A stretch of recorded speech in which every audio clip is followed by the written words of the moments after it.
بسم اللہ الرحمن الرحیم۔ کتاب قصص القرآن، جلد چہارم۔ حضرت عیسیٰ علیہ السلام اور خاتم الانبیاء حضرت محمد صلی اللہ علیہ وسلم کے واقعات و حالات کا مبصرانہ اور محققانہ بیان۔ Part number 1، page number 295۔ دباچہ طبع ثانی۔ اللہ رب العزت کا شکر کس زبان سے ادا کیا جائے کہ اس نے آج قصص القرآن کی چوتھی جلد کے دوسرے ایڈیشن کو شائقین کی خدمت میں پیش کرنے کا موقع عطا فرمایا۔ بلا شبہ یہ مؤلف کی اپنی کوششوں کا نتیجہ نہیں ہے کہ یہ کتاب بحمداللہ مقبول خاص و عام ہوئی، بلکہ یہ تو قرآن حکیم کا اپنا معجزہ ہے کہ ایک سطر یا ایک لفظ بھی اس کی سچی خدمت سے اگر وابستہ ہو جائے تو وہ لفظ اور وہ سطر بھی مخدوم و مقبول بن جاتی ہے۔ پہلا ایڈیشن جب طبع ہو کر سامنے آیا تو یہ دیکھ کر حیرانی ہوئی، کافی کنجوکاؤ کے باوجود ختم نبوت کے اہم عنوان سے خالی کتاب ہے۔ بار بار غور کیا لیکن سمجھ میں نہ آیا کہ عنوان کی اہمیت کس طرح نظر انداز ہو گئی۔ یہ کمی ایسی نہ تھی جو قلب کو خلش سے آزاد کر سکتی، اس لیے ایڈیشن کے ختم ہونے کا بے چینی کے ساتھ انتظار رہا، اور اب بحمداللہ نقش ثانی میں اس کی تلافی کر سکا، فالحمدللہ علی ذالک۔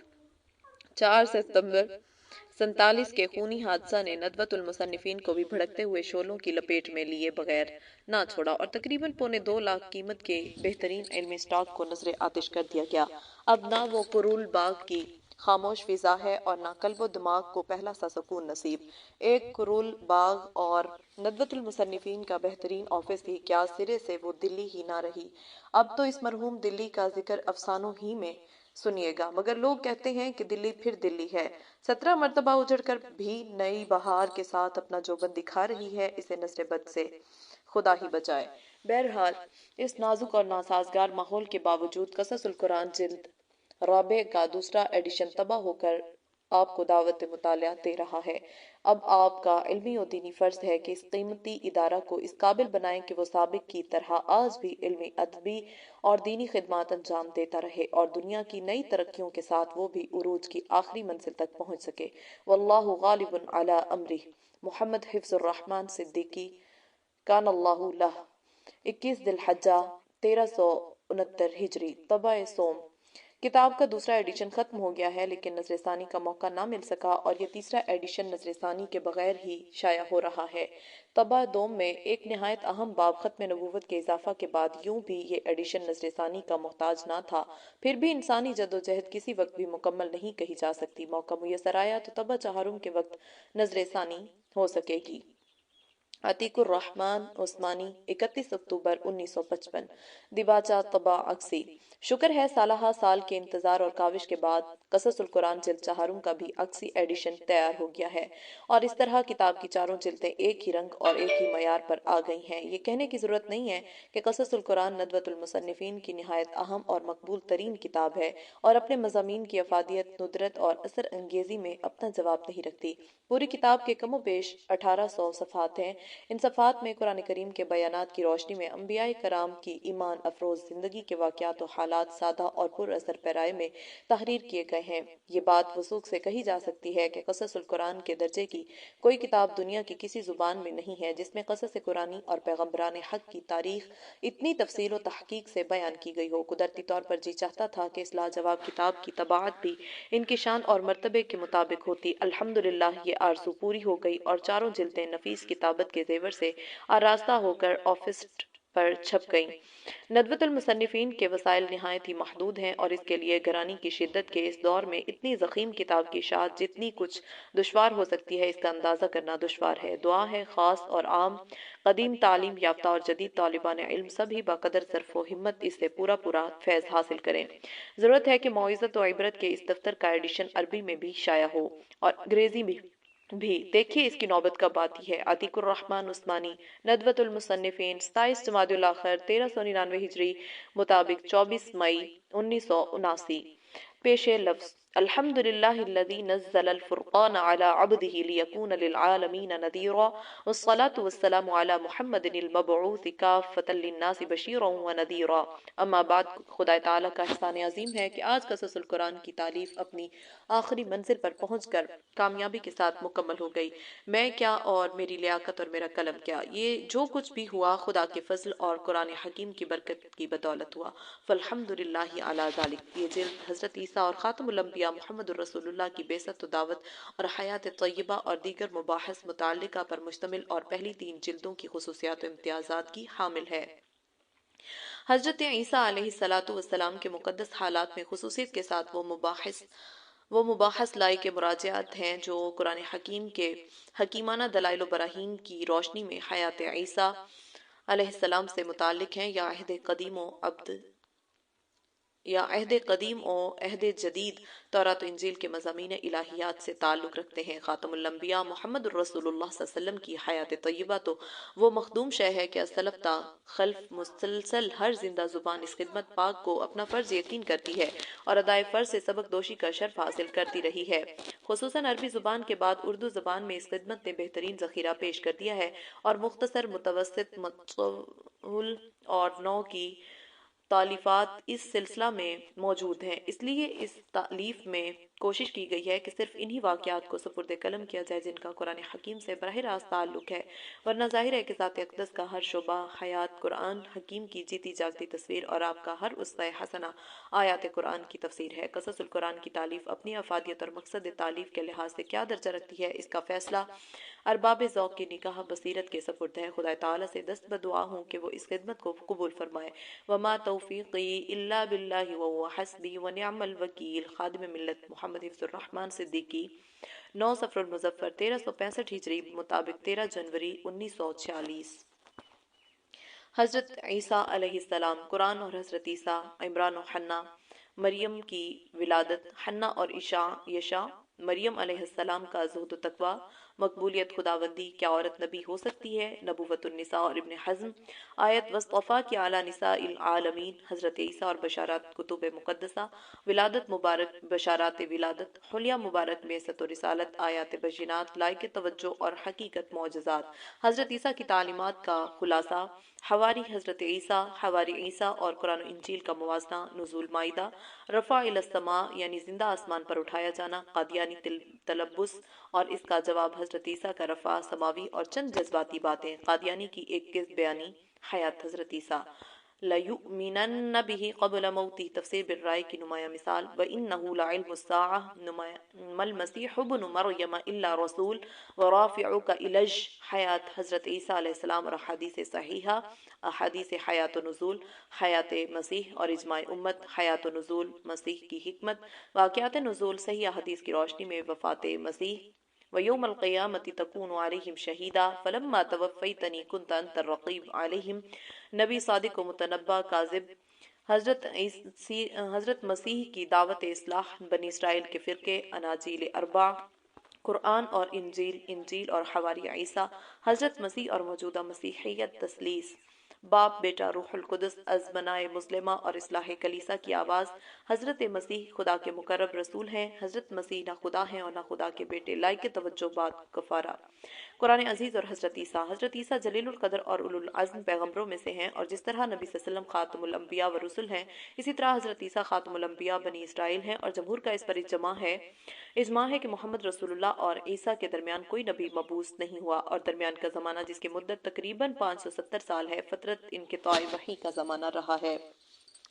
عیسیٰ علیہ السلام کی جلالت قدر اور عظمت شان کا ایک امتیازی نشان یہ بھی ہے کہ اگر انبیاء بنی اسرائیل میں حضرت موسیٰ کو نبوت و رسالت کا مقام امامت حاصل ہے، تو عیسیٰ مجدد انبیاء بنی اسرائیل ہیں، اس لیے کہ قانون ربانی تورات کے بعد بنی اسرائیل کی رشد و ہدایت کے لیے انجیل بائبل سے زیادہ عظیم المرتبت دوسری کوئی کتاب نازل نہیں ہوئی. اور یہ ایک حقیقت ہے کہ انجیل کا نزول قانون تورات کی تکمیل ہی کی شکل میں ہوا ہے. یعنی نزول تورات کے بعد یہود نے جو قسم کی گمراہیاں دین حق میں پیدا کر لی تھیں، انجیل نے تورات کی شارح بن کر بنی اسرائیل کو ان گمراہیوں سے بچنے کی دعوت دی اور اس طرح تکمیل تورات کا فرض انجام دیا. اور بنی اسرائیل میں حضرت موسیٰ کا فراموش شدہ پیغام ہدایت عیسیٰ ہی نے دوبارہ یاد دلایا اور تازہ باران رحمت کے ذریعہ اس خشک کھیتی کو دوبارہ زندگی بخشی۔ مزید برآں یہ کہ حضرت عیسیٰ سرور کائنات محمد کے سب سے بڑے مناد اور مبشر ہیں اور ہر دو مقدس پیغمبروں کے درمیان ماضی اور مستقبل دونوں زمانوں میں خاص رابطہ اور علاقہ پایا جاتا ہے۔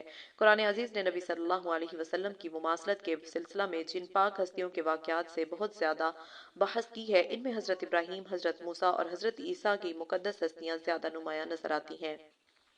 حضرت ابراہیم کی شخصیت قرآن کے تذکیر بایام اللہ میں اس لیے زیادہ اہمیت رکھتی ہے کہ جس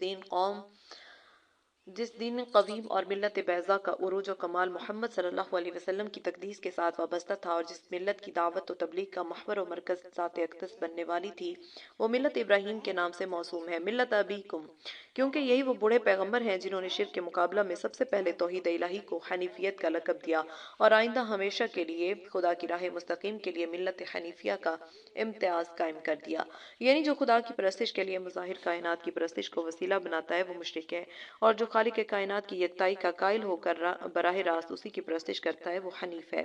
پس اس مقدس پیغمبر نے خدا پرستی کے اس حقیقی تصور کو عملی حیثیت میں اس درجہ نمایاں کیا کہ مستقبل میں ادیان حق کے لیے اس کی پیروی حق صداقت کا معیار بن گئی، اور خدائے برتر کی جانب سے قبولیت کا یہ شرف عطا ہوا کہ یہ مقدس پیغمبر کائنات رشد و ہدایت کا امام اکبر اور مجدد اعظم قرار پایا گیا۔ وَاتَّبِعُوا مِلَّةَ إِبْرَاهِيمَ حَنِيفًا، اور پیروی کرو ابراہیم کی ملت کی جو سب سے کٹ کر صرف خدا کی جانب جھکنے والا ہے۔ ملت ابیکم ابراہیم هو سماکم المسلمین من قبل وفی ھذا، یہ ملت ہے تمہارے باپ ابراہیم کی، اس نے تمہارا نام مسلم رکھا نزول قرآن سے قبل، اور اس قرآن میں بھی تمہارا نام مسلم ہے۔ اور موسیٰ علیہ السلام کی مقدس زندگی کا تذکرہ اس لیے اہمیت کا حامل ہے کہ ان کی دعوت و تبلیغ کے واقعات، یعنی قوم کی جہالت و نافرمانی، دشمنان خدا سے نبرد آزمائی، پہم مصائب و آلام پر صبر و استقلال کا دوام و ثبات اور اسی قسم کے دوسرے قوائف و حالات ہیں، ان کے اور نبی اکرم صلی اللہ علیہ وسلم کے درمیان بہت زیادہ مشابہت و مناسبت پائی جاتی ہے، اور اس لیے وہ واقعات و حالات قبول و انکار، حق اور ان سے پیدا شدہ نتائج کے سلسلہ میں بصیرت و عبرت کا سامان مہیا کرتے اور نظائر و شواہد کی حیثیت رکھتے ہیں۔ اور حضرت عیسیٰ کی حیات طیبہ کا مقصد ذکر مستورہ بالا خصوصیات و امتیازات کی بنا پر خاص اہمیت رکھتا ہے۔ غرض قرآن عزیز نے حضرت عیسیٰ کے حالات و واقعات کو بسط و تفصیل سے بیان کیا ہے اور ان کی حیات طیبہ کے دباچہ کے طور پر ان کی والدہ حضرت مریم کے واقعات زندگی کو بھی روشن کیا ہے، تاکہ قرآن کا مقصد تذکیر بایام اللہ پورا ہو۔ یہ ذکر پاک قرآن عزیز کی 13 صورتوں میں ہوا ہے، ان میں سے کسی جگہ نام مبارک عیسیٰ یسوع سے یاد کیا گیا ہے اور کسی جگہ مسیح اور عبداللہ کے لقب سے، اور کسی مقام پر کنیزیت ابن مریم کے اظہار کے ساتھ۔ نقشہ ذیل اس حقیقت کا کاشف اور ارباب مطالعہ کی بصیرت کے لیے ممد و معاون ہے۔ شمار 1 سورہ بقرہ، آیات 87، 136، 37، 38، 253۔ عیسیٰ 3، مسیح 0، عبداللہ 0، ابن مریم 2، تعداد آیات 5۔ شمار 2 سورہ آل عمران، 42، 64، 84 آیات۔ عیسیٰ علیہ السلام 5، مسیح 1، ابن مریم 1، تعداد آیات 24۔ 3 نساء، آیات 256، 159، 171، 172۔ عیسیٰ علیہ السلام 3، مسیح 3، ابن مریم 2، تعداد آیات 6۔ 4 المائدہ، آیات 17، 46، 72، 75، 78، 110، 120۔ عیسیٰ 6، مسیح 5، عبداللہ 0، ابن مریم 10، تعداد آیات 18۔ 5 سورہ انعام، آیات 85۔ عیسیٰ 1، مسیح عبداللہ ابن مریم 00، تعداد آیات 1۔ 6 التوبہ، 20، 31۔ عیسیٰ 0، مسیح 1، عبداللہ 0، ابن مریم 1، تعداد آیات 2۔ 7 مریم، آیات 16، 35۔ عیسیٰ 1، مسیح 1، عبداللہ 1، ابن مریم 1، تعداد آیات 19۔ 8 المؤمنون، آیات 50۔ مسیح عیسیٰ 1، مسیح 0، عبداللہ 0، ابن مریم 1، تعداد آیات 1۔ 9 سورہ احزاب، 7، 8۔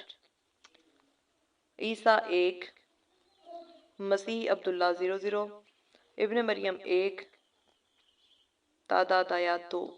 10 شورى 13۔ عیسیٰ 1، عبداللہ مسیح ابن مریم 0، تعداد آیات 1۔ 11 زخرف 57 63۔ عیسیٰ 1، مسیح 0، عبداللہ 0، ابن مریم 1، ٹوٹل 2۔ نمبر 12 الحدید 27۔ عیسیٰ 1، عبداللہ مسیح 00، ابن مریم 1، تعداد آیات 1۔ 13 سورہ صف آیات 6 14۔ عیسیٰ 2، مسیح عبداللہ 0، ابن مریم 2، آیات 2۔ عمران و حنہ۔ حضرت زکریا اور یحییٰ علیہ السلام کے حالات میں گزر چکا ہے کہ بنی اسرائیل میں عمران ایک عابد و زاہد شخص تھے اور اس زہد و عبادت کی وجہ سے نماز کی امامت بھی انہی کے سپرد تھی، اور ان کی بیوی حنہ بھی بہت زیادہ پرسا اور عابدہ تھیں، اور اپنی نیکی کی وجہ سے وہ دونوں بنی اسرائیل میں بہت زیادہ محبوب و مقبول تھے۔ تفسیر ابن کثیر جلد 1 آل عمران۔ محمد ابن اسحاق صاحب مغازی نے عمران کا نسب نامہ اس طرح بیان کیا ہے: عمران بن یاشم بن میشا بن جزقیہ بن ابراہیم بن عزریہ بن ناوش بن اجر بن یحوہ بن نازم بن مقاصد بن عیشا بن ایاز بن زقیم رقیعام بن سلیمان بن داؤد علیہ السلام۔ اور حافظ ابن عساکر نے ان ناموں کے علاوہ دوسرے نام بیان کیے ہیں اور ان دونوں بیانات میں کافی اختلاف پایا جاتا ہے، تاہم اس پر تمام علماء انساب کا اتفاق ہے کہ عمران حضرت سلیمان کی اولاد میں سے ہیں، اور حنہ بنت فاقوس بن بیل بھی داؤد علیہ السلام کی نسل سے ہیں۔ بدایہ و نہایہ جلد 2 صفحہ 56۔ عمران صاحب اولاد نہیں تھے اور ان کی بیوی حنہ بہت زیادہ متمنا تھی کہ ان کے اولاد ہو، وہ اس کے لیے بارگاہ الہی میں دست بدعا اور قبولیت دعا کے لیے ہر وقت منتظر رہتی تھیں۔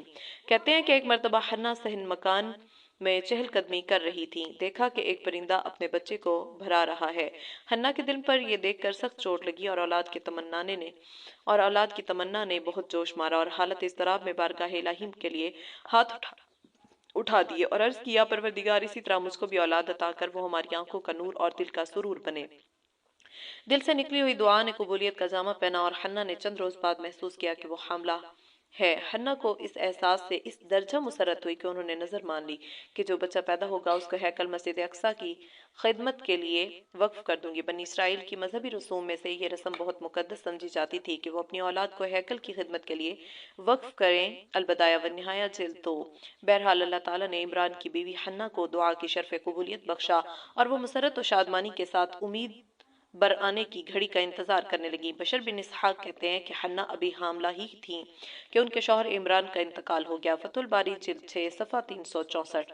مریم علیہ السلام کی ولادت۔ جب مدت حمل پوری ہو گئی اور ولادت کا وقت آ پہنچا تو حنہ کو معلوم ہوا کہ ان کے بطن سے لڑکی پیدا ہوئی ہے۔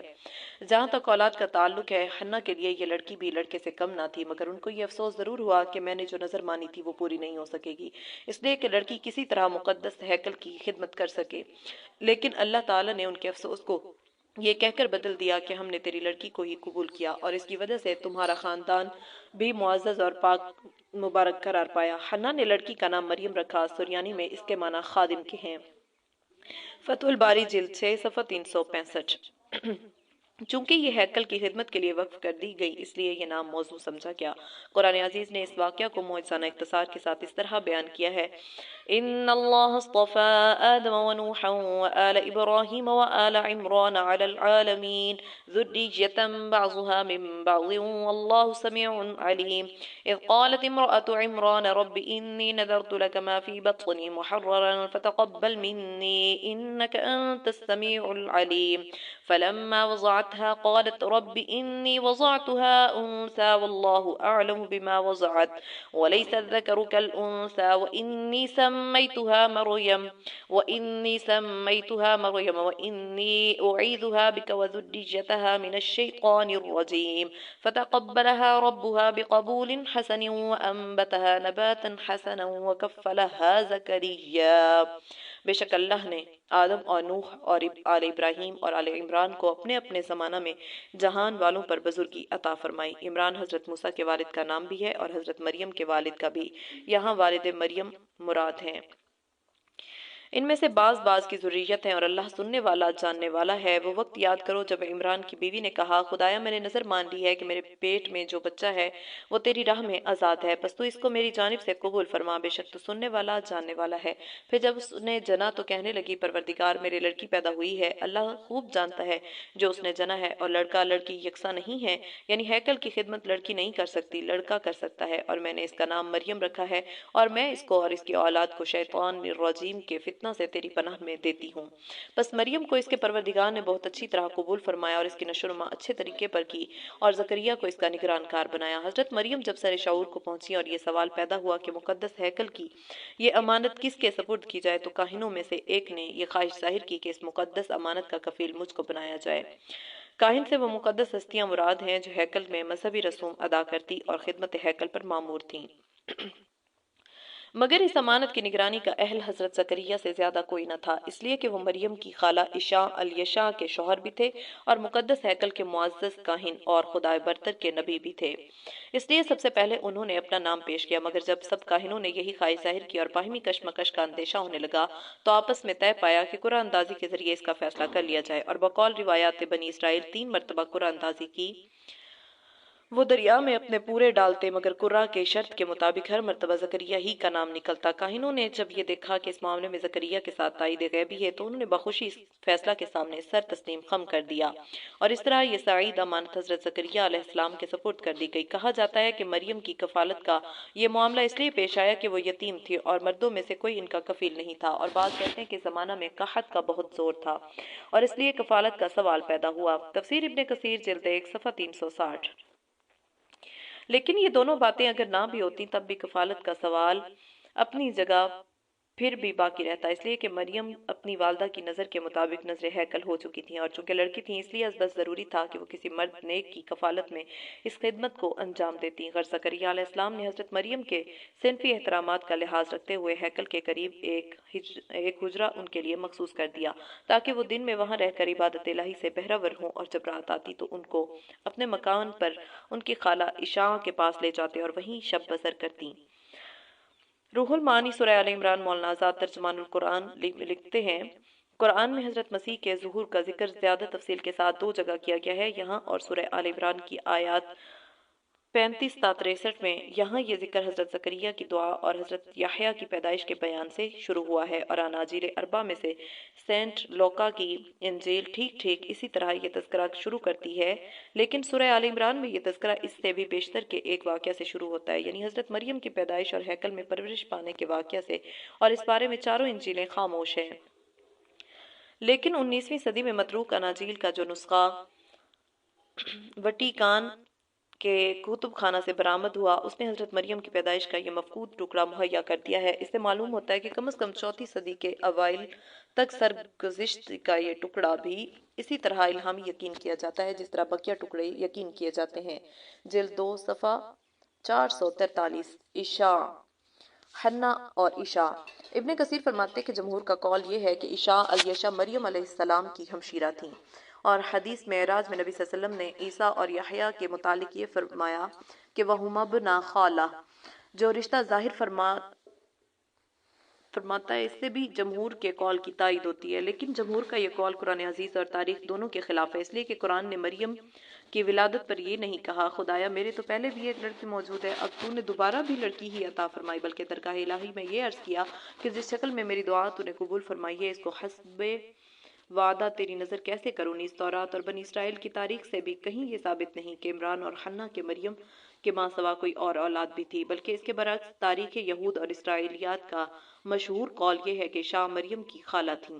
دراصل جمہور کی جانب یہ منسوب قول صرف حدیث معراج کے مستعار بالا جملہ کے پیش نظر ظہور میں آیا ہے، حالانکہ نبی اکرم صلی اللہ علیہ وسلم کا یہ ارشاد وہما ابن خالہ، وہ دونوں خالہ زاد بھائی ہیں، مجاز متعارف کی شکل میں ہے، یعنی آپ نے بطریق توسط والدہ کی خالہ کو عیسیٰ کی خالہ فرمایا ہے، اور اس قسم کا توسط عام بول چال میں شائع و ضائع ہے۔ علاوہ ازیں ابن کثیر رحمہ اللہ کا اس کو قول جمہور کہنا بھی محل نظر ہے، اس لیے کہ محمد ابن اسحاق بن بشیر، ابن عساکر، ابن جریر اور ابن حجر جیسے جلیل القدر اصحاب حدیث و سیر کا رجحان اسی جانب ہے کہ عائشہ حنہ کی ہمشیر اور مریم علیہ السلام کی خالہ ہیں، حنہ کی بیٹی نہیں ہے۔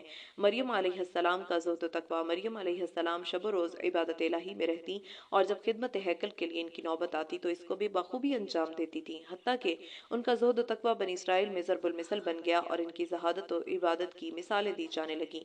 مقبولیت خداوندی، زکریا مریم علیہ السلام کی ضروری نگہداشت کے سلسلہ میں کبھی کبھی ان کے حجرہ میں تشریف لے جایا کرتے تھے، لیکن ان کو یہ بات عجیب نظر آتی کہ جب وہ خلوت قدہ میں داخل ہوتے تو مریم علیہ السلام کے پاس بے موسم اکثر پھل تازہ موجود پاتے۔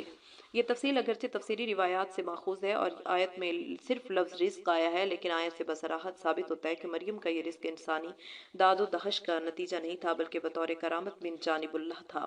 مؤلف آخر زکریا علیہ السلام سے رہا نہ گیا اور انہوں نے دریافت کیا، مریم تیرے پاس یہ بے موسم پھل کہاں سے آتے ہیں؟ مریم نے فرمایا، یہ میرے پروردگار کا فضل و کرم ہے، وہ جس کو چاہتا ہے بے گمان رزق پہنچاتا ہے۔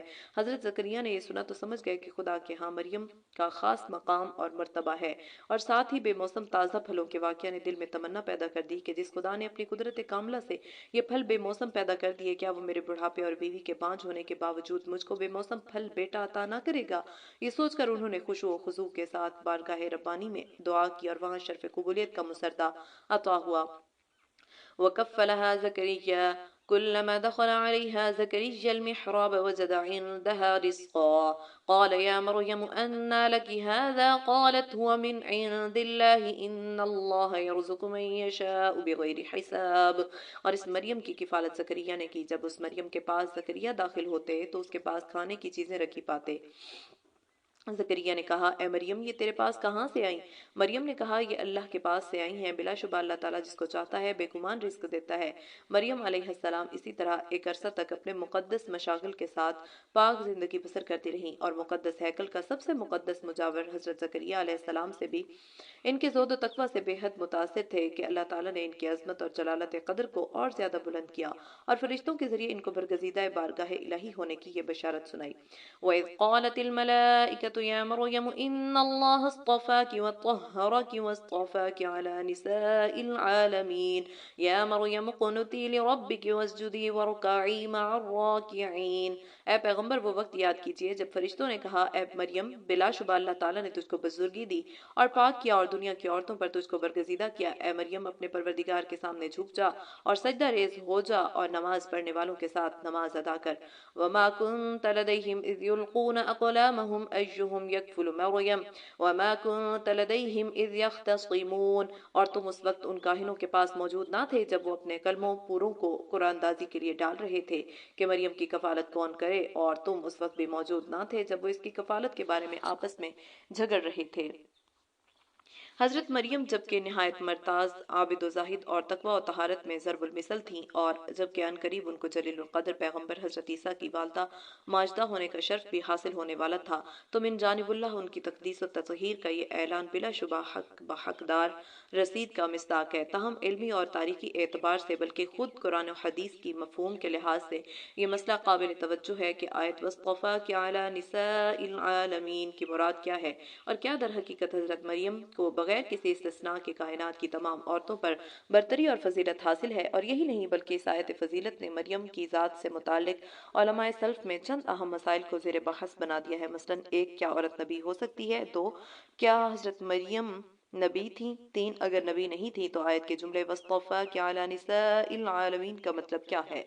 کیا عورت نبی ہو سکتی ہے؟ محمد ابن اسحاق، شیخ ابو الحسن اشعری، قرطبی، ابن حزم نور اللہ مرکدو اس جانب مائل ہیں کہ عورت نبی ہو سکتی ہے، بلکہ ابن حزم تو یہ دعویٰ کرتے ہیں کہ حضرت حوا، سارہ، ہاجرہ، موسیٰ، آسیہ، مریم یہ سب نبی تھیں، اور محمد ابن اسحاق کہتے ہیں کہ اکثر فقہاء اس کے قائل ہیں کہ عورت نبی ہو سکتی ہے، اور قرطبی فرماتے ہیں کہ مریم نبی تھیں۔ ان حضرات کے اقوال کے برعکس خواجہ حسن بصری، امام الحرمین شیخ عبدالعزیز اور قاضی عیاض کا رجحان اس جانب ہے کہ عورت نبی نہیں ہو سکتی، اس لیے مریم بھی نبی نہیں تھیں۔ قاضی اور ابن کثیر یہ بھی کہتے ہیں کہ جمہور کا مسلک یہی ہے، اور امام الحرمین تو اجماع تک دعویٰ کرتے ہیں۔ جو علماء یہ فرماتے ہیں کہ عورت نبی نہیں ہو سکتی، وہ اپنی دلیل میں اس آیت کو پیش کرتے ہیں وَمَا أَرْسَلْنَا مِن قَبْلِكَ إِلَّا رِجَالًا نُوحِي إِلَيْهِمْ، اور تم سے پہلے ہم نے نہیں بھیجے مگر مرد کے وہی بھیجتے تھے ہم ان کی طرف، اور خصوصیت کے ساتھ حضرت مریم کی نبوت کے انکار پر یہ دلیل دیتے ہیں کہ قرآن عزیز نے ان کو صدیقہ کہا ہے۔ سورہ مائدہ میں ہے مَا الْمَسِيحُ ابْنُ مَرْيَمَ إِلَّا رَسُولٌ قَدْ خَلَتْ مِن قَبْلِهِ الرُّسُلُ وَأُمُّهُ صِدِّيقَةٌ، بس ابن مریم تو ایک پیغمبر ہے جن سے پہلے اور بھی پیغمبر گزر چکے ہیں، اور ان کی والدہ صدیقہ تھیں۔ اور سورہ نساء میں قرآن عزیز نے منعم علیہم کی جو فہرست دی ہے وہ اس کے لیے نص قطعی ہے کہ صدیقیت کا درجہ نبوت سے کم اور نازل ہے۔ فَأُولَئِكَ مَعَ الَّذِينَ أَنْعَمَ اللَّهُ عَلَيْهِم مِّنَ النَّبِيِّينَ وَالصِّدِّيقِينَ وَالشُّهَدَاءِ وَالصَّالِحِينَ وَحَسُنَ أُولَئِكَ رَفِيقًا، اور جو حضرات عورت کے نبی ہونے قائل ہیں وہ فرماتے ہیں کہ قرآن عزیز نے حضرت سارہ، ام موسیٰ اور حضرت مریم کے متعلق جن واقعات کا اظہار کیا ہے ان میں بصراحت موجود ہے کہ ان پر خدا کے فرشتے وحی لے کر نازل ہوئے اور ان کو من جانب اللہ بشارات سے سرفراز فرمایا اور ان تک اپنی معرفت عبادت کا حکم پہنچایا۔ چنانچہ حضرت سارہ کے لیے سورہ ہود اور سورہ زاریات، اور ام موسیٰ کے لیے سورہ قصص میں، اور مریم کے لیے آل عمران اور سورہ مریم میں بواسطہ ملائکہ اور بلا واسطہ خطاب الہی نہیں ہے، جیسا کہ آیت میں شہد کی مکھی وَأَوْحَى رَبُّكَ إِلَى النَّحْلِ میں شہد کی مکھی کے لیے وحی کا اطلاق کیا گیا ہے، اور خصوصیت کے ساتھ حضرت مریم کے نبی ہونے کی یہ واضح دلیل ہے کہ سورہ مریم کا ان کا ذکر اسی اسلوب کے ساتھ کیا گیا جس طریقہ پر دیگر انبیاء اور رسل کا تذکرہ کیا ہے۔